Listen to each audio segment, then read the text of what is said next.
রংপুরের কাউনিয়ায় অবাধ, সুষ্ঠু ও নিরপেক্ষ ভোটে উপজেলা পরিষদের চেয়ারম্যান পদে নির্বাচিত হয়েছেন মায়া গ্রুপের চেয়ারম্যান আনোয়ারুল ইসলাম মায়া। তৃতীয়বারের মতো উপজেলা পরিষদের চেয়ারম্যান নির্বাচিত হওয়ায় আনোয়ারুল ইসলাম মায়াকে ফুলের শুভেচ্ছা জানিয়েছেন উপজেলার বিভিন্ন এলাকার মানুষেরা।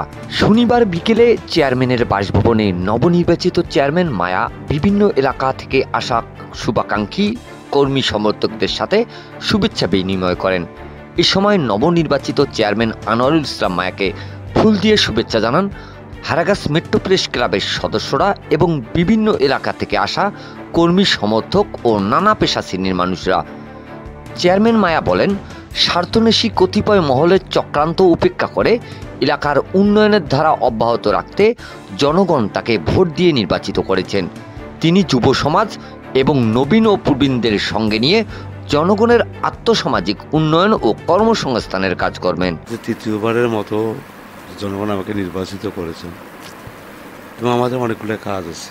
প্রথমে সেই কাজগুলোকে সমাপ্ত করে ভোটারদেরকে আমি ধন্যবাদ জানাই যে আসলে কাউনিয়া উপজেলায় যে আমরা যে উন্নয়নটা করব তাদেরকে নিয়ে, এবং আমাদের যে জননেত্রী শেখ হাসিনা যে স্মার্ট বাংলাদেশ, সেই স্মার্ট বাংলাদেশ গড়ার লক্ষ্যে আমরা কাজ করবো সবাইকে নিয়ে।